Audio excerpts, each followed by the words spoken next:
Tributad a Jehová, oh hijos de los poderosos. Dad a Jehová la gloria y el poder.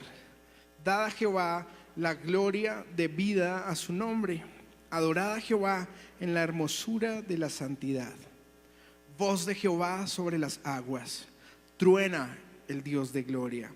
Jehová sobre las muchas aguas. Voz de Jehová con potencia. Voz de Jehová con gloria. Voz de Jehová que quebranta los cedros. Quebrantó Jehová los cedros del Líbano. Los hizo saltar como becerros. Al Líbano y al Sirión como hijos de búfalos. Voz de Jehová que derrama llamas de fuego. Voz de Jehová que hace temblar el desierto. Hace temblar Jehová el desierto de Cades. Voz de Jehová que desgaja las encinas y desnuda los bosques. En su templo todo proclama su gloria. Jehová preside en el diluvio y se sienta Jehová como rey para siempre. Jehová dará poder a su pueblo. Jehová bendecirá a su pueblo con paz. Estuvimos estudiando la primera parte del Salmo en alguno de los viernes anteriores, entonces pueden verlos en YouTube. ¿Sí? Si alguno se ha perdido alguna prédica de un domingo o del viernes o de sábado, en YouTube están las prédicas. Este año, gracias a Dios, hemos pasado de tener un poco menos de 500 suscriptores en YouTube a tener más de 800, ya vamos a llegar a 900. Entonces, por favor, yo sé que es de bendición para todos la palabra que se está compartiendo acá en la iglesia, amén. Entonces, si se perdieron la primera parte, toca que vayan a YouTube. Hoy vamos a hablar desde el versículo 3, que dice, voz de Jehová sobre las aguas, y empieza a hablar sobre la voz de Dios.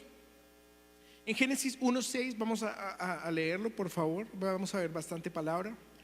Dice así: luego dijo Dios, haya expansión en medio de las aguas y separe las aguas de las aguas.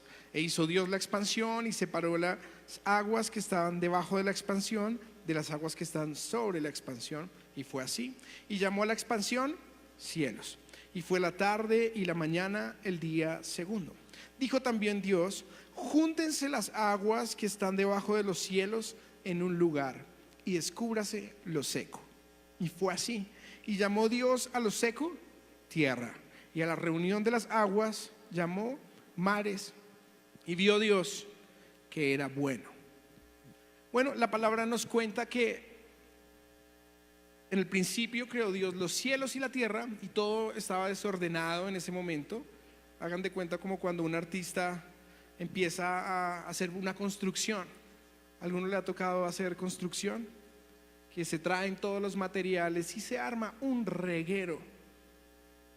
Nosotros, cuando estábamos haciendo el concierto, empezamos a traer unos tubos, empezamos a adecuar la tarima, y esto se volvió un reguero. Por eso la palabra de Dios dice que en el principio creó Dios los cielos y la tierra estaba desordenada y vacía, y las aguas estaban sobre la faz del abismo, y el Espíritu de Dios se movía sobre la faz de las aguas.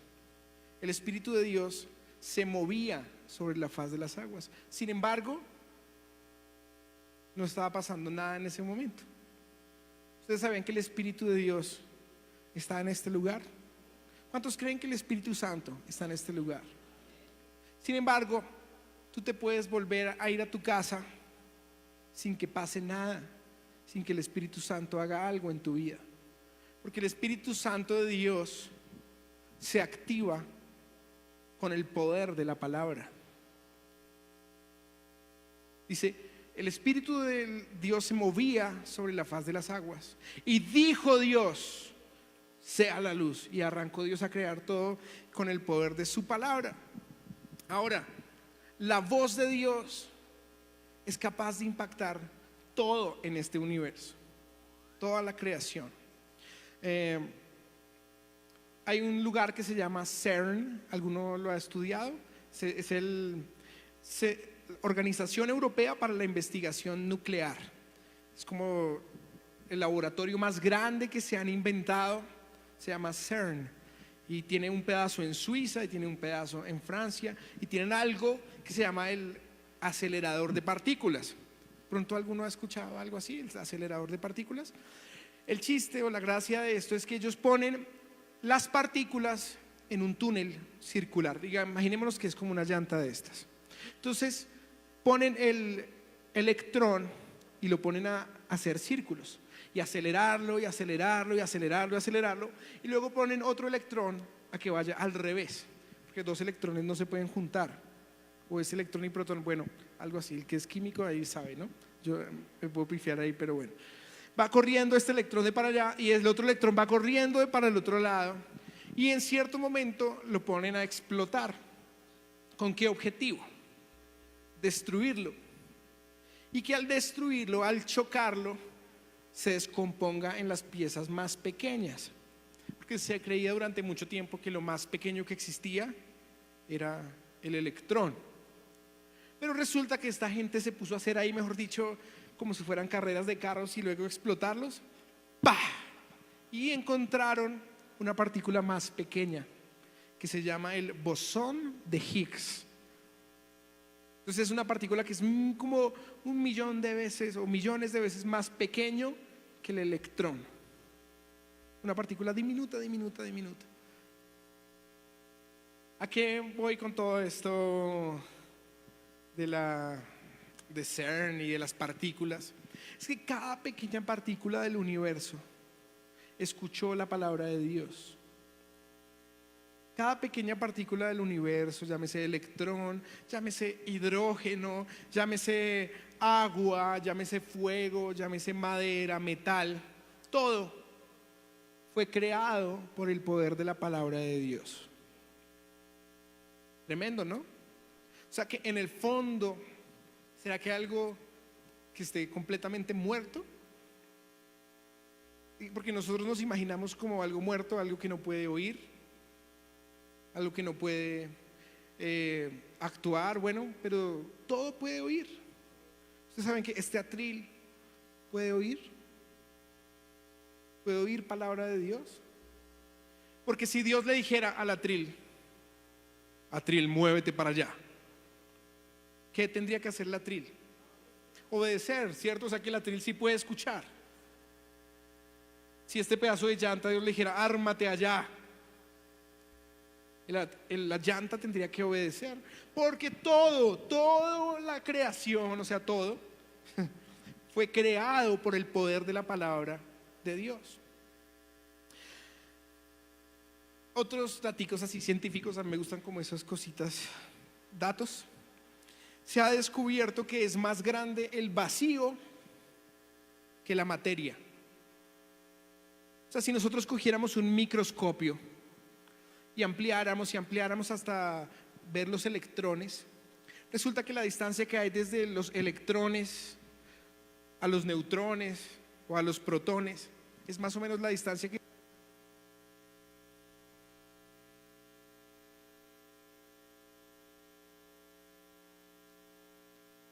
Hola, hola. Es que este tiene más hola. ¿Sí lo notan? Es el para cantar. Hola. Hola. Muy bueno.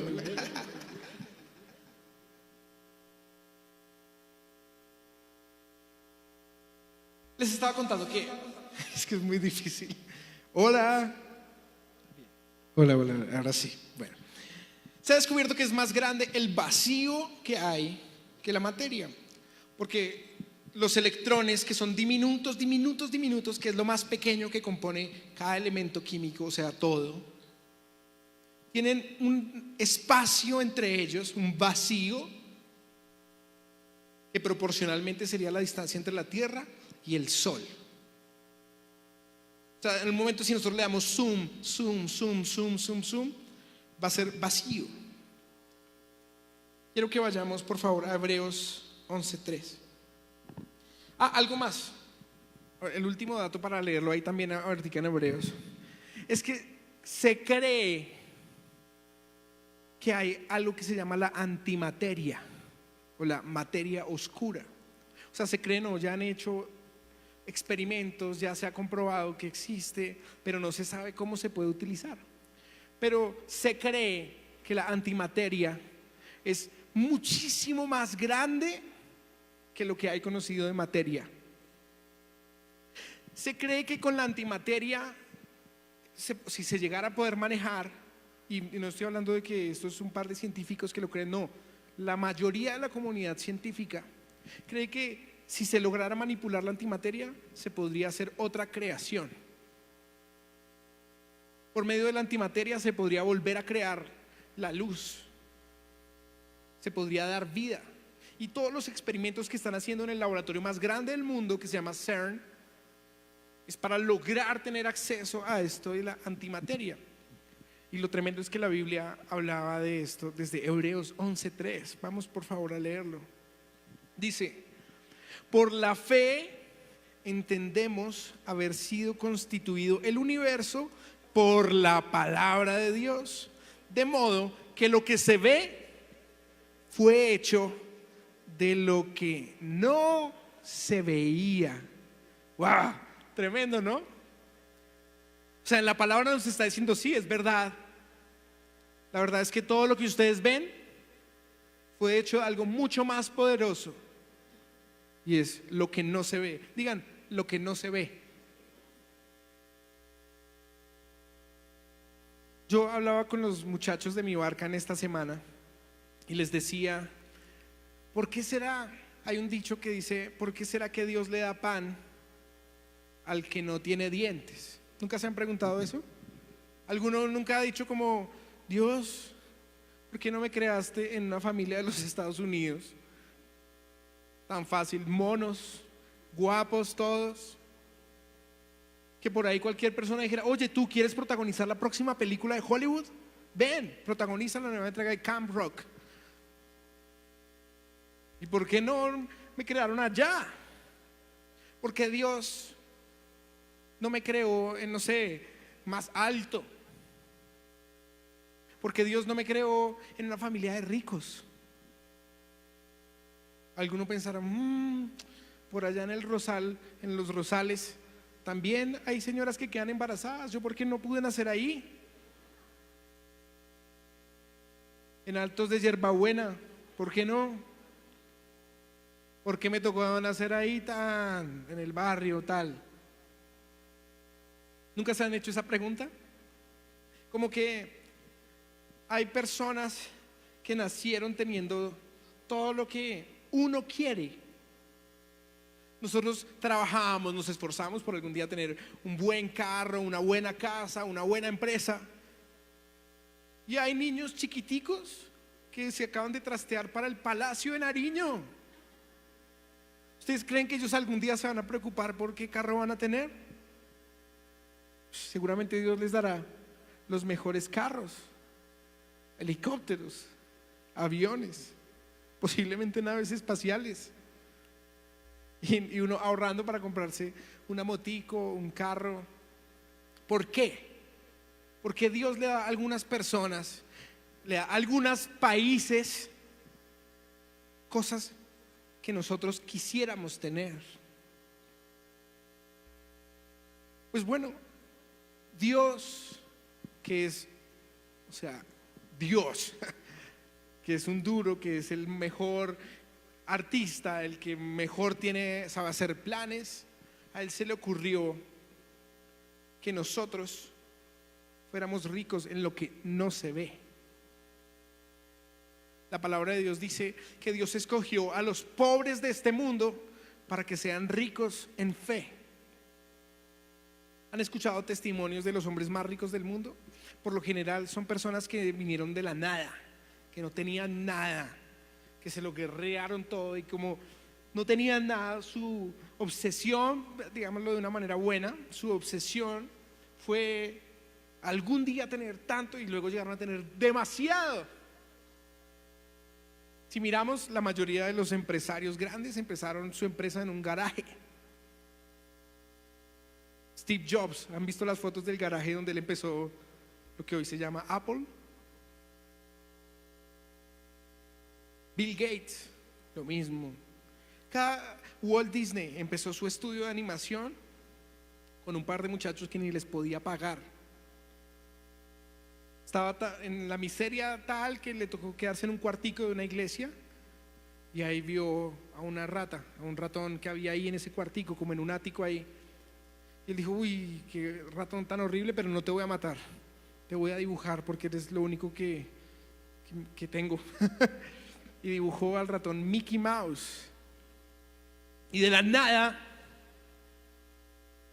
llegó a crear Walt Disney, ¿sí? Que incluye Walt Disney Pictures, que incluye toda la cadena hotelera, que incluye todos los canales de televisión que ellos tienen, que incluye disqueras, parques de diversiones, ropa, de todo, de la nada. Entonces, Dios nos ha creado a nosotros en una familia, en una nación, en cualquier circunstancia que nos ha permitido vivir, para que nosotros seamos ricos en fe.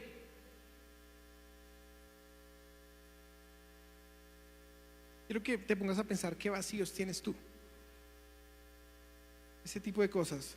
Tú nunca te preguntaste por qué, mientras que todos los amigos del salón estaban estrenando zapatos, a mí me tocaba con esos grises que ya estaban, mejor dicho, dijeron traigan los blancos y uno tenía que echarle griffing por todos lados para ver si cogía.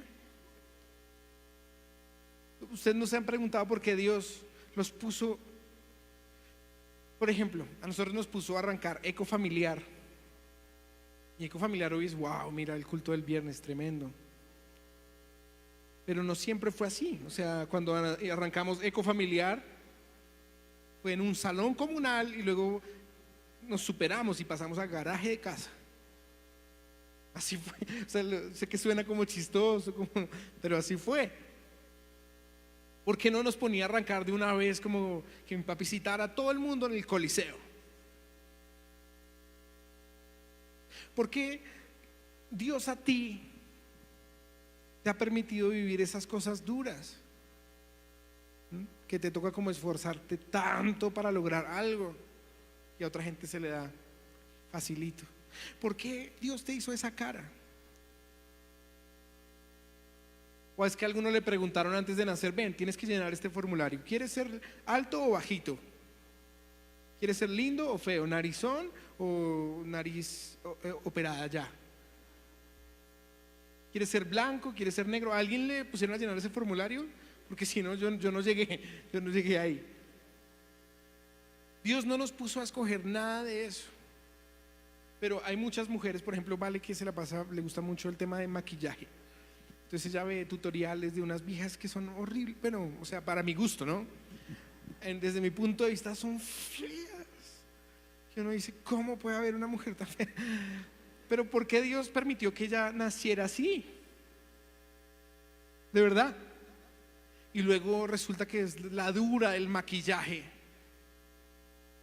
que es la creadora de tales productos, que por medio de eso, y uno mira los videos y uno dice, Dios mío, ya deberían, o sea, como ya que la maquillen y luego que se haga una máscara de eso y se la ponga todo el día. Y lograron hacer grandes cosas de su debilidad, dice la palabra de Dios. Diga el débil, fuerte soy, porque Dios no nos deja fuertes desde el comienzo, sino que nos permite ser débiles. Diga el débil, fuerte soy. Porque Dios está esperando, y lo veíamos hace 8 días, en estas crisis o en estos vacíos que podemos tener, Dios está esperando de nosotros fe. Y la fe incluye estas 3 cosas, aprendámonoslas. Número 1, son 3 P's. Número 1, pensamientos. ¿Cuál es el 1? Pensamientos. El 2 son palabras. Y el 3 es pasos. Número 1, pensamientos, palabras y pasos de fe. Entonces, por ejemplo, ¿por qué Dios nos permitió nacer en una nación que estaba en guerra? Porque la verdad es que Colombia está en una guerra terrible.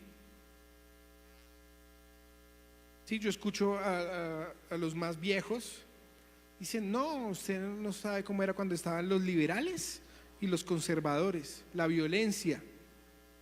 Por ser liberal, ¡pum!, lo mataban. Por ser conservador, ¡tan! Vamos a llegar a este pueblo a matar conservadores. Gloria a Dios, cuando yo nací ya no existía eso. Todavía existía guerra, todavía existe guerra. ¿Por qué ustedes creen que Dios nos permitió nacer en una nación en guerra y no nos mandó a vivir, por ejemplo, en Holanda o en Suecia o algo así? Porque Dios espera de nosotros que seamos ricos en fe, que tengamos pensamientos de paz, palabras de paz y pasos de paz. Hace algunos años empezamos a orar, se empezó a orar también mis padres y los líderes de esa época, de la época de mis padres, o sea, no mentira, cuando mis padres eran más jóvenes, empezaron a orar y a declarar que Colombia sería llamada una nación de paz. En esa época eso era como antimateria, eso no se veía. ¿Qué? O sea, ¿esta gente qué? Ustedes saben que hoy es conocida Colombia como una nación de paz. A mí, por ejemplo, el anterior presidente no me gusta, hasta el día de hoy no me gusta nada. ¿Sí? La última decisión que hizo fue contra Israel, entonces imagínense cómo me cae, mal, pésimo. Con todo y eso, él hizo una negociación que a mí no me pareció, que voté no al plebiscito, porque no estaba de acuerdo con los acuerdos, pero mal que bien, el tipo hizo firmar la paz con las FARC, antes guerrilla, ahora honorables congresistas. Y él firmó la paz con este grupo guerrillero, y por eso ahora Colombia es conocida en el mundo como una nación de paz. Tendrá parte de verdad, parte de mentira, las disidencias, gaucho, todo lo demás. Pero guacho, perdón, sí, guache. Pero hoy en día Colombia es conocida como una nación de paz. Ya dijo el nuevo presidente que no iban a arrasar con esos acuerdos, sino que los iban a mejorar, y yo estoy seguro de que los van a dejar en un punto súper chévere. Y vamos a estar en paz y en una paz buena. ¿Cuántos creen eso? Amén. Pero si uno se pone a hablar, no, es que este país, no, esto es una porquería, no, esto ya no lo arregla es nadie, esa gente son todos unos vándalos, todos los que se paran allá es para robar al pobre, ¿sí pilla? Entonces, ¿qué creen que va a venir sobre la nación? Pobreza, destrucción, guerra. Tenemos que hablar palabras de bendición, amén. Hay un experimento que hicieron con unas vacas. A unas vacas las pusieron a escuchar música clásica y muestran que esas vacas que las ponían a escuchar música clásica producían como un 40% más de leche. Ahora, si los hubieran puesto a escuchar el noticiero, se suicidan las vacas. ¿Sí? Pero las pusieron a escuchar algo bonito. También vi otro experimento, y es de unas plantas. Hay unas plantas a las pusieron en diferentes categorías. A unas plantas les empezaron a hablar palabras bonitas. Decían, eres una planta hermosa, eres una planta linda, preciosa. Y al otro grupo de las plantas las empezaron a ofender. ¡Oh, qué planta tan miserable y fea! ¡Qué porquería! Y el experimento arrojó los resultados de que estas fueron mucho más fructíferas, y estas llegaron a ser peor de lo normal, o sea, más bajo de lo normal. Y vi otro experimento que me lo mostraron en la universidad en clase acerca del agua. Seleccionaron ciertas aguas y las pusieron en diferentes lugares, en unos recipientes, y a unas les hablaron unas palabras y a otras otro tipo de palabras y a otras negativas. Los que estuvieron escuchando palabras positivas, el agua fue como, es que no me acuerdo, pero le cambiaba la forma de la composición del hidrógeno y del oxígeno, y llegó a ser mejor el agua del lado de acá, mientras que el agua del lado de acá llegó a ser como un agua toda picha, ¿sí? O sea, toda envenenada, fea, se dañó. Entonces, estas son algunas formas en las que se ha comprobado en el que las palabras tienen mucho poder. Ahí dice la palabra de Dios en el Salmo que leíamos: voz de Jehová sobre las aguas, voz de Jehová que quebranta los cedros. ¿Ustedes sabían que los cedros son de los árboles más fuertes que hay? Pero la voz de Dios, obviamente, ¿no? Pues si Dios puede romper el universo, dice voz de Jehová que rompe los cedros. O sea que la voz de Dios puede romper cualquier circunstancia que nosotros estemos viviendo. Las palabras tienen demasiado poder. Ahora, las palabras que más tienen poder es la palabra de Dios. O sea, sí hay gente que solo por ser positivo, como Jorge Duque Linares y el positivismo, y di palabras chéveres y funciona. ¿Cuánto más nosotros que no tenemos ahí una carreta positivismo, sino que tenemos la palabra de Dios, la palabra que tiene todo el poder?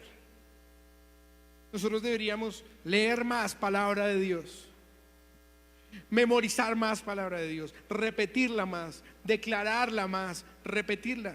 Ya lo había dicho, por eso, repetirla, estudiarla, escribirla, ponerla en las paredes, poner versículos en toda la casa. ¿Sabías que si tú te sabes más versículos, Dios te va a dar más cosas?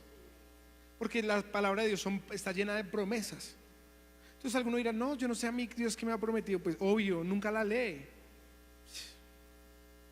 Pero a los que leemos la palabra de Dios, tenemos continuamente promesas de parte del Señor. Y si Dios lo dijo, es verdad, va a pasar. La palabra de Dios es eterna, nunca cambia. Si Dios dijo que iba a hacer algo, Dios lo hará. Quiero que vayamos a Marcos 4:30. ¿Qué? Sí, a Marcos 4:35. Es un caso muy chévere que habla de este tema. Dice: aquel día, cuando llegó la noche, les dijo: pasemos al otro lado. Y despidiendo a la multitud, le tomaron como estaba en la barca, y también con él otras barcas. Pero se levantó una gran tempestad de viento y echaba las olas en la barca, de tal manera que ya se anegaba. Y él estaba en la popa, durmiendo sobre un cabezal. Y le despertaron y le dijeron: maestro, ¿no tienes cuidado que perecemos?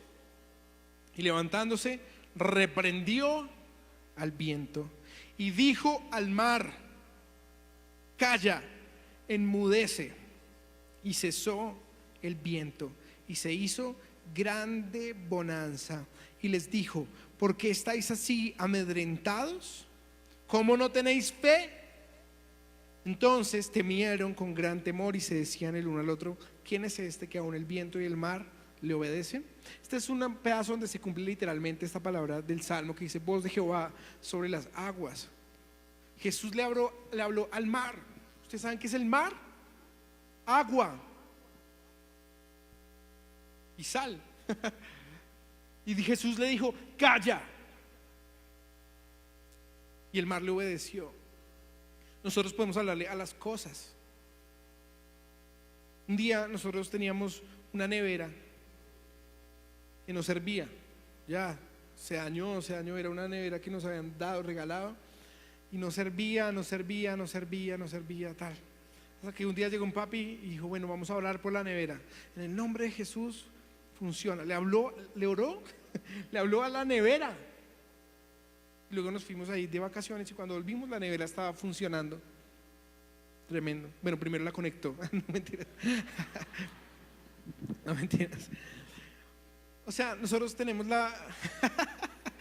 tenemos la autoridad de hablarle a las cosas, cuanto más a las circunstancias. Un día yo estaba con mis amigos de la universidad haciendo un cortometraje en primer semestre y nos fuimos por allá al Politécnico, a un bosquecito que hay allá a grabar. Y luego ya cuando nos íbamos a volver está haciendo un frío tenaz y el carro en el que nos veníamos se varó. Ay, nadie lo podía prender. Todos mis amigos que manejaban, yo no manejaba en esa época tanto, casi nada. Todos tan, y yo le dije: venga, déjeme, yo intento. Pero si ya todos intentando, yo déjeme. Y fui y tuve la tentación. O sea, por un lado estaba el Espíritu Santo que me decía: ora para que prenda el carro.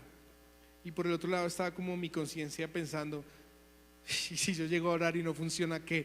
Queda bien ridículo. Entonces dije: bueno, orar en el nombre de Jesús, prende. Y lo prendí y prendió. Mis amigos estaban ahí al lado viendo. Gloria a Dios. Primero me sentí re feliz, re bien. Gloria a Dios, gloria a Dios. Tú puedes hablarle a las cosas. sea, todo, aunque no parezca, tiene unos oídos, ¿sí? Una especie de oídos. Entonces, háblales. Si tienes algo en tu casa que está fallando, ora por eso. Si tienes una circunstancia en tu casa, si tienes una situación de ruina o de escasez o un problema épico, ora por eso. Eso no es nada para Dios. Decláralo. Hoy estamos ahorita en 52 días de oración, ¿qué? Profética. O sea, no solamente es orar y es lo que nos podamos inventar, que también Dios lo escucha, pero es algo más efectivo que pedirle a Dios algo. Es declarar lo que Dios ya dijo, la palabra con la que Dios ya se comprometió, o sea, la Biblia, y es mandársela a todo lo demás para que lo ejecute. Si la palabra de Dios dice, pondréis las manos sobre los enfermos y ellos sanarán, pues decláralo y hazlo. Ya lo dice la palabra de Dios. Si pondrás las manos sobre los enfermos y ellos sanarán, echaréis fuera demonios, cogeréis en la mano serpientes y no te harán daño. Que haya fe. Hay algo básico. Además de esos 3 pasos, es que no se vea. O sea, yo al ver la reunión como está el día de hoy, yo no puedo decir, Señor, que venga la gente y se llene este salón, si ya el salón está lleno. Eso no es fe, eso es darle gracias a Dios por haberlo hecho. Pero cuando no hay nadie y tú te paras y dices, Dios va a llenar este lugar, ahí es fe. Si tú cuando tienes para pagar dices, Dios me proveerá, no, eso no es fe. Pero si tú no tienes para pagar y tú dices, Dios me proveerá, ahí está la fe. Entonces ahí Dios ora y te manda para pagar y te manda la ñapa por tener para la fe. Amén. ¿Qué tal si nos ponemos de pie, por favor? Hace 2 años, porque yo el año pasado en los 52 días de oración no estuve. Estaba en ese momento, no estaba en fe, estaba disfrutando de mi luna de miel en vida real. Entonces estaba viajando. Y en esa época les confieso, no oramos así lo de los 52 días, no. Oramos, sí, el devocional, orábamos tal, pero no así la hora como ahora. Pero hace 2 años yo estuve a cargo de orar, fui capitán de un grupo que fue acerca del gobierno. A mí me correspondió orar y recluté así a un grupo de 24 personas que empezamos a orar por el gobierno, y dentro de las cosas que orábamos decíamos, Señor, te pedimos que tú pongas gente en el gobierno que sea sensible a tu voz. Te pedimos, Señor, que haya congresistas cristianos. En ese momento no existía el partido Colombia Justa Libres, por lo menos no tenía congresistas ni nada. De pronto existía en la mente de Ricardo Arias y ya, ahí estaba, en él no se veía de él. Y empezamos a orar y a declarar que Dios podía darnos congresistas cristianos. Y hasta el último instante estuvo la lucha por esas curules. Mucha gente se rindió a la mitad y empezó a decir, si ve, la iglesia no se unió. Si ve, cuando vieron la mala noticia de que no habíamos quedado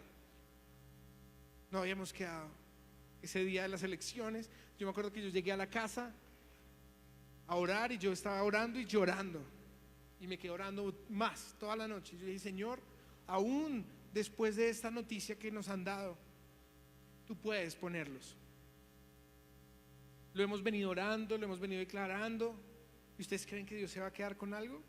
O sea, ¿para qué Dios nos va a poner a orar y a orar y a orar para matarnos? No. Él hasta de pronto deja que nos muramos para resucitarnos después al 3er día. Amén. Y cuando luego escuchamos la noticia, y ahorita me daba tanta alegría ver a los 2 congresistas, fueron y oraron por el presidente Duque en la posesión del 7 de agosto. Wow, 3 congresistas de un partido cristiano. Por el otro lado está Claudia de Castellanos en Cambio Radical, y tenemos otros más infiltrados. Es verdad, es verdad. Son agentes SALT, pero bien, o sea, para Dios. Entonces, iglesia, tenemos la bendición de tener defectos, tenemos la bendición de tener a veces escasez, de no tener, gracias a Dios, porque no tenemos todo lo que queremos, de no haber nacido. ¿Saben qué decía Michael Jackson? el que nació, mejor dicho, ya desde que nació era famoso. Dice, yo hubiera querido tener una vida normal, pero a mí me tocaba, llegaba del colegio a las 3 de la tarde y estaba desde las 3 de la tarde hasta las 11 de la noche en el estudio, grabando. Nunca tuve la oportunidad de salir a jugar con mis amigos. Nunca tuve la oportunidad de esto. Wow. Entonces, uno cree que él, mejor dicho, que desde el chiquito fue el artista tremendo. Wow, ya por eso él ya tiene todo lo que él quiere. Decía Jim Carrey, espero que todos ustedes se llenen de plata y tengan todo lo que quieren, para que ahí se den cuenta de que ese no es el centro de la vida. Entonces Dios nos ha permitido tener muchas cosas que anhelamos, que soñamos, que vemos a la distancia. Dice la palabra de Dios en el libro de Hebreos 11 que muchos de los patriarcas estuvieron caminando por la tierra prometida sin saber, iban de aquí para allá y ellos no sentían que Dios les había cumplido, pero estaban en la tierra prometida. Tú de pronto has soñado, has declarado algo, has anhelado algo que Dios te ha mandado, has orado por tu familia y tú dices, no, hasta el día de hoy nada de eso se ha dado. Estás como el misionero que oró toda su juventud. Dijo, Señor, yo te pido que yo sea el que le predique a la nación de Corea del Sur. Y duró toda su vida orando, preparándose, y un día se embarcó, dio pasos de fe para ir a predicar. Y él iba con su Biblia, ya se iba bajando del barco, pero lo vieron con una Biblia que era cristiano y lo mataron en el barco. Creo que en ese momento llegó al cielo y dijo, Dios, tú me lo habías prometido. Y yo me imagino que Dios le dijo, espera y verás. Y luego el Señor que lo mató fue y cogió la Biblia de él, y en esa época eran muy pobres, entonces él la utilizó de papel de colgadura y empezó a pegar la Biblia en su casa. Imagínense la pobreza, ¿no? Pegar las hojas de la Biblia así para llenarlas. Y leyéndola ahí se convirtió en el primer coreano en volverse cristiano. Y por medio de él, la primera familia, y ahora Corea del Sur es el país que a nivel cristiano es el más grande del mundo. Las iglesias de allá son iglesias de millones de personas, de cientos de miles de personas. O sea que le cumplió a Dios de una manera que él no se lo esperaba. Yo creo que él se imaginaba llegar, pagar el precio acá, no, ¡pum! Pero Dios le cumplió. Entonces Dios te va a cumplir todo lo que te ha prometido. Amén.